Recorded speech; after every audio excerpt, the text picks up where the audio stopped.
All right. First off, just want to say thank you again to everybody that made last Saturday happen. The one thing about game day is there's a lot that goes into game day before game day ever gets here, right?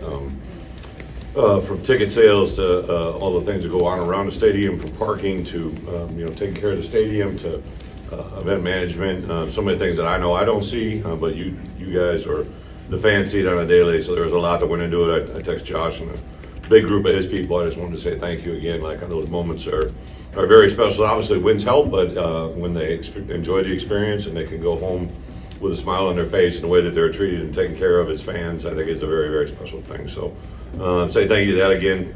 I was going to run through our MVP. Sometimes I move on to the next opponent and forget to give recognition to one. So second week in a row, Pat Bryant offensively, Luke Altmaier, Melvin Priestley, and J.C. Davis. Thought Melvin and JC in particular, both those guys made big jumps from game one to game two. Very apparent. Fun part for us is the defensive look team guys going against it, emulating KU all week. We really felt up front. They had a couple of inside players that were good players, and General Hunt has been impressive. Just keeps getting better every week. I know he hasn't got on the field for us at this point, but just really impressive young man in our program. Excited to see where he goes. And then Vernon Woodward is a corner that I thought KU, in theory, probably might have the best pair of matchup corners that we might face, since I've been here, and probably one of the better tandem group of guys that we'll see this year. So I thought Vernon did an exceptional job emulating those guys. Defensively, Xavier Scott, and I believe 5 minutes ago it just got announced he was the Big Ten Defensive Player of the Week as well. I think there might be some other accolades coming his way sooner than later. So really excited for Xavier. Miles, two guys that just continue to be impressive. I think they're the only tandem in college football that have both 2 interceptions on the season as well. So rare air there. Really excited. And then a couple of newcomers. Dennis Briggs really has been a guy since last spring. It's been impressive to me to see where he's come. And then I know he had the roughing call earlier. I think it was because he kind of hit him high. It wasn't when it was late. I think it was where he hit him. But was a very opportunistic guy, made some plays behind the line of scrimmage, really impressive. And Caleb Patterson at corner is just, again, since last spring to where we are today, been very impressive.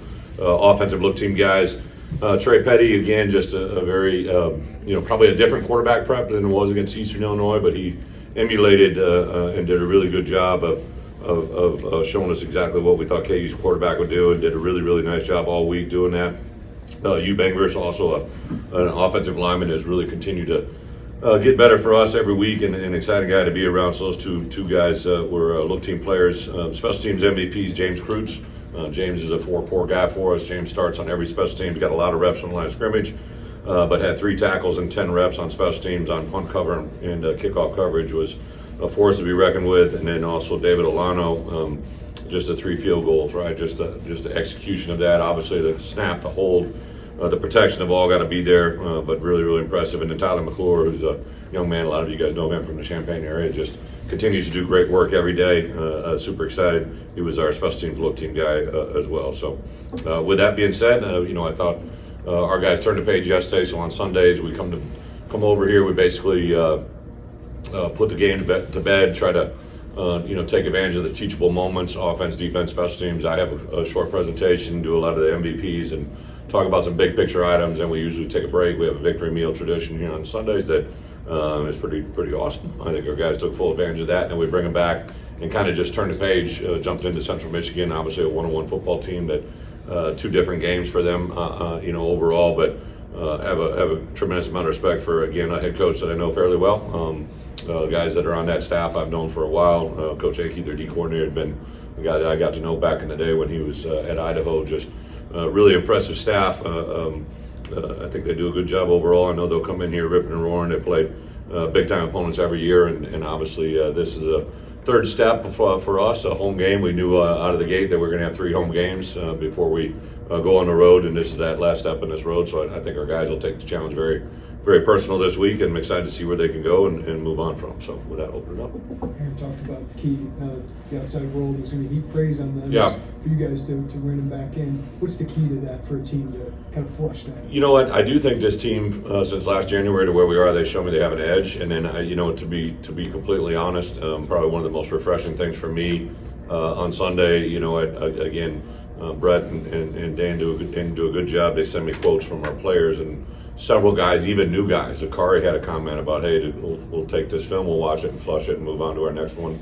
I thought our guys turned the page from the Eastern Illinois to Kansas, which you normally knew that was going to happen, but even as early as yesterday afternoon, just the detail, the preparation, the guys coming in on Sundays, guys coming in day on Mondays, our day off, to watch Central Michigan and get a good hold on them, I think is pretty impressive. So that was probably one of the big ones that jumped out to me. Is just, I don't think it's just rhetoric. I think they really believe it.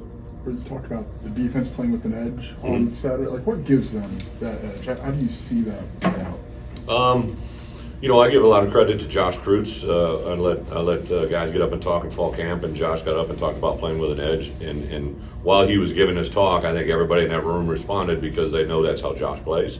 And so we've been kind of making that kind of a theme for everything: offense, defense, special teams, and the defensive edge, no doubt in my mind, is being able to play the next snap. Right, like we all know, plays are going to happen. Even Saturday, they had kind of one series where it kind of got away, and they responded back very favorably right away.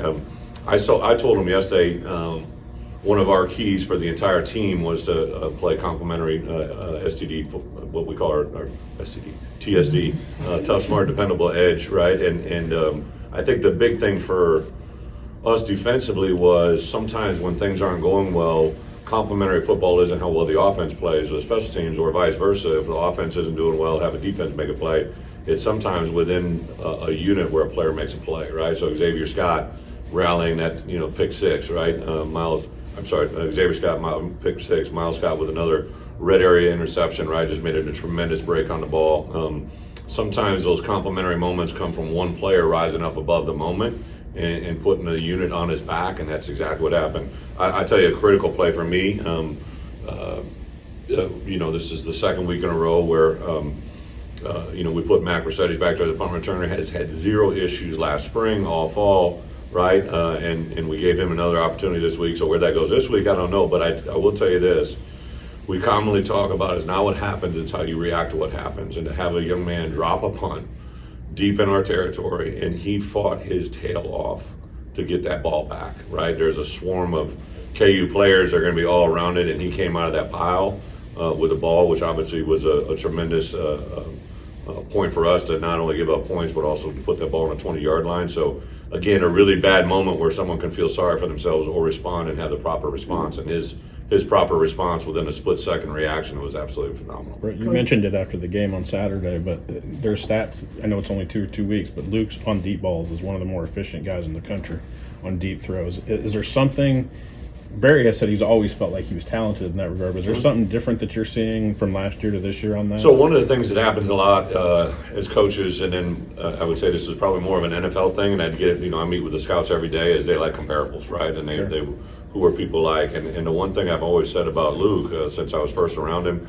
even when I watched his early tape, right, and then got around him in the first spring, he literally has all the touches, right? Sometimes quarterbacks have a good intermediate ball, but they maybe struggle in a deep ball. Maybe they are great on soft touch, but they can't fire one in there. And Luke has been a very impressive quarterback, and all the ones I've ever been around. He kind of reminds me, arm talent-wise, since I've been around him, of Brandon Allen, who's a young man that's been in the league about 8 years, that kind of similar demeanors, personality. Now, Luke could be Red Grange out here running that race compared to some of those other cats he's running against. Sure. Although I know he got beat on Saturday apparently, but Brandon was a good quarterback who really couldn't run very well, right? Sure. And Luke has, even on that quarterback draw, right? Like him to sift through there, his vision is really good. But I think the conversion rate is probably a little bit of a combo platter between our protection, our delivery of the football, and then also just he's got really good players he's catching the ball to, right? Like obviously Pat's been very, very good. You saw the deep connection to Zakari, right? I'm going to tell you that Ashton Hollins and Malik Elzy are very, very good deep ball threats as well. I think with that size and that speed, because down their catch radius is just a lot bigger than small receivers. So really good there. Coach, you're just outside that top 25 this week. I think you're next team. Yep. Does that matter to you at all? It was a big deal. You pointed out the guys did it every night.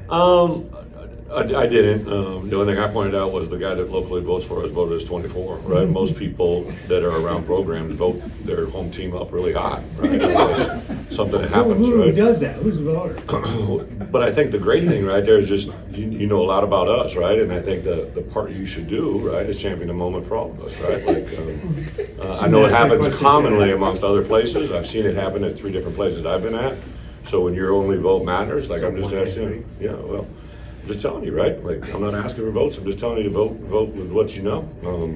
So I think the part that our players, I think from the outside world take respect in it. I think we'd be oblivious to the fan base thing. It doesn't matter, right? And then also just in today's world, social media, where it is, stuff like that is good. But you know, I don't vote on the coaches poll for one reason, right? I don't want to have anybody talk to me about the way I voted, right? I used to vote on it all the time, so I refuse to vote on that poll, and it doesn't really factor into the ultimate poll, which is CFP, right? So right now, without that ranking, that's the only thing everybody gravitates to. But I think our guys have had an edge for the right reasons. They want to play football, they want to win games, and I think that part was really, really cool to see that play out on Saturday. It wasn't about Kansas, it wasn't about their ranking. They wanted to play in the first rematch game of where it was. Coach, coming off the win against a top 25 team and maybe looking around the league a little bit and how some other teams have played, do you take a moment to look at the upcoming schedule and think maybe you have more of an opportunity than you thought you might have had? Yeah, you know, to be honest, right, because of the timing of that game, I didn't even know, you know, we were, you know, it was a longer game, and then we had the, you know, post-game celebration, press conference, had some recruits on campus, right, so my girls were at the game, so I actually spent a little bit of time with them. So I really didn't get home, probably closer to when I went and saw Robert's fire truck.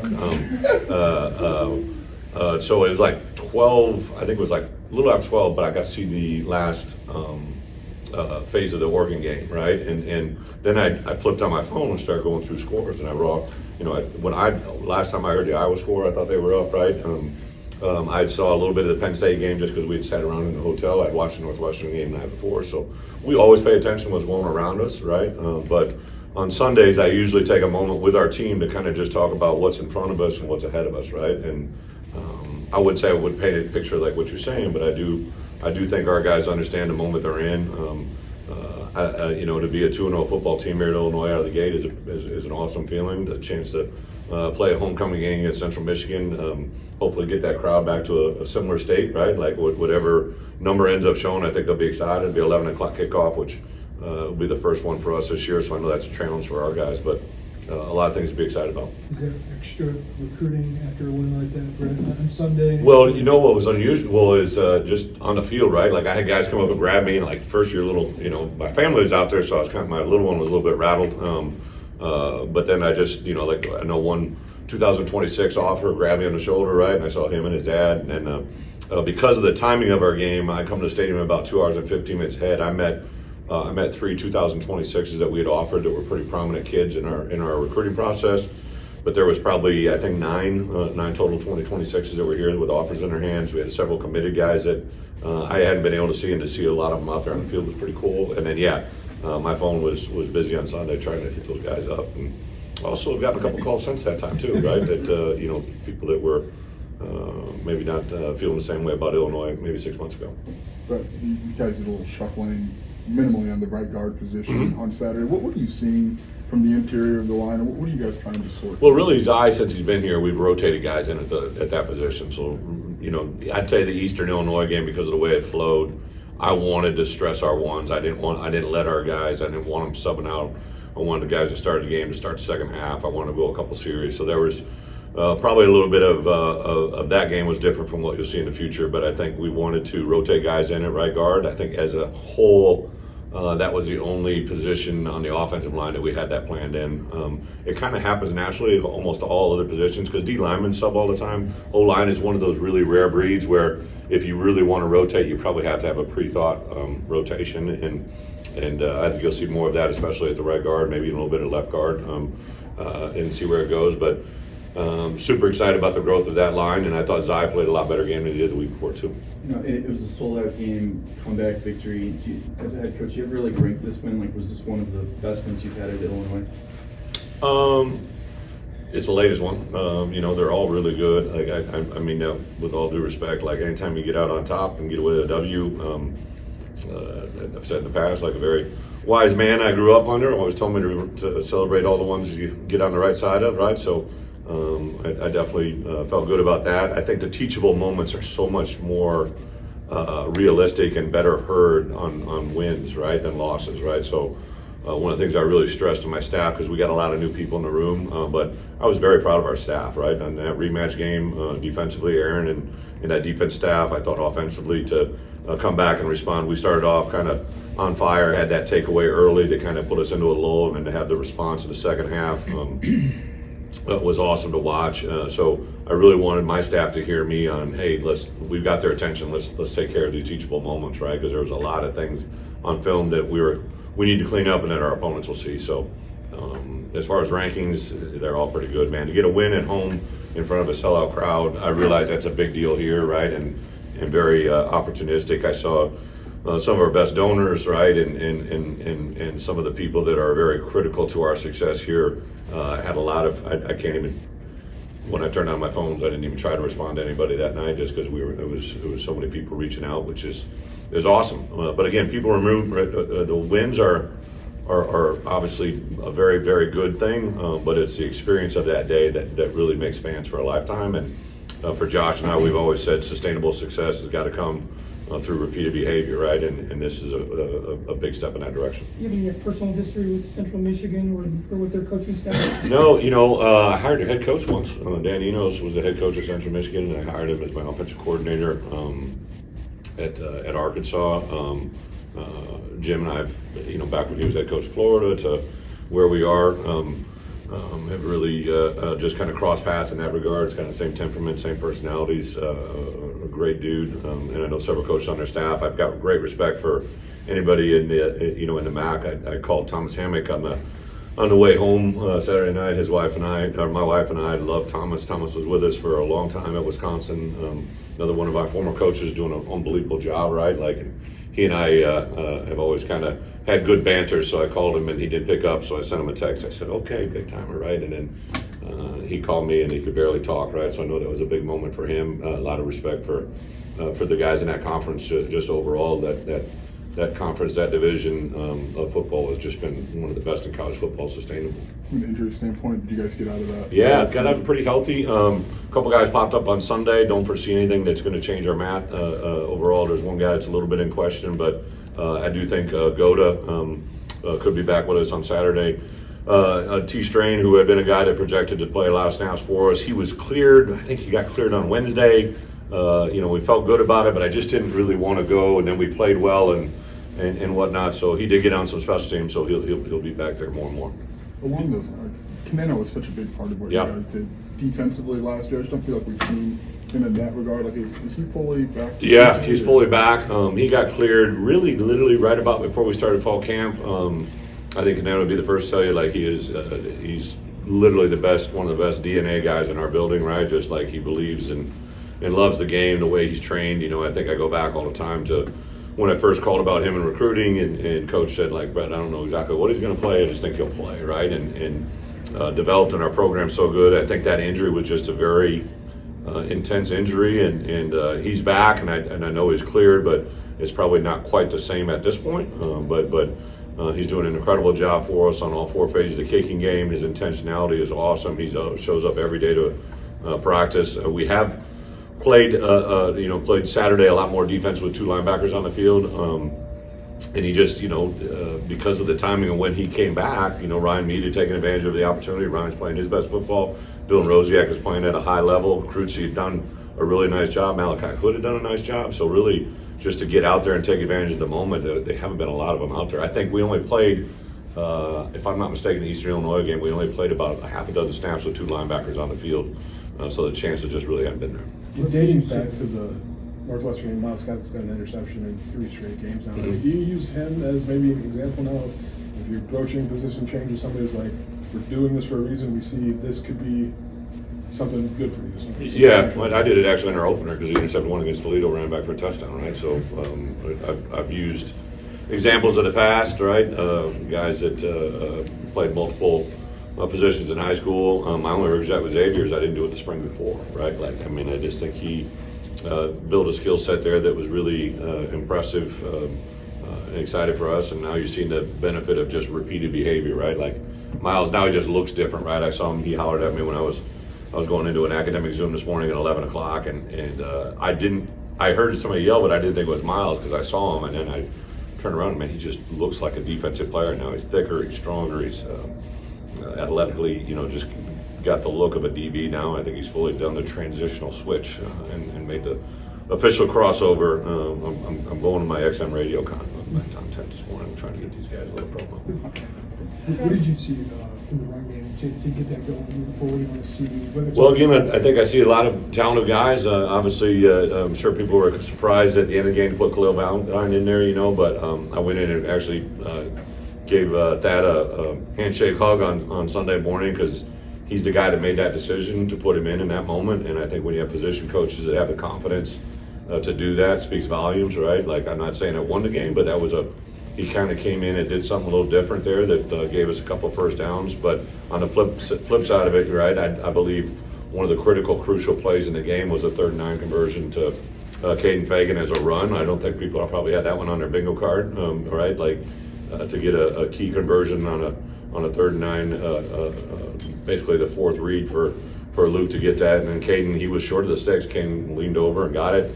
Also, Caden's that 4th and 1 early in the game was a big play. So I think we've got multiple guys. Aiden, it wasn't quite there yet. He got cleared, but he had a little soft tissue injury coming out of the opener that kind of repeated back up yesterday. So he's cleared. He should be good to go. But we didn't want to stress him on Saturday after he got rolled up once. Brett, in terms of Caleb Patterson, did he need last year to have the success that he's had right now? Yeah, I think some of those junior college guys, right, just like, first when we saw Caleb on film, I'm like, whoa, right? And then you go see him in person.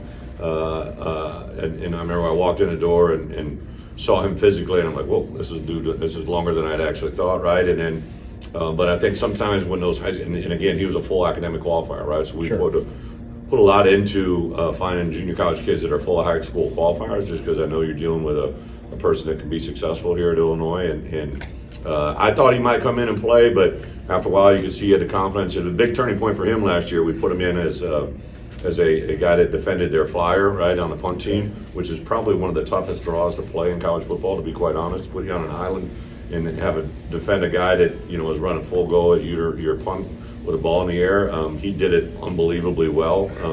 Really jumped out to me, so I knew it was coming. And then really just the diligence from the spring, the summer, the fall. I thought him and Corey, the connection those two have made have been really good. I couldn't be happier.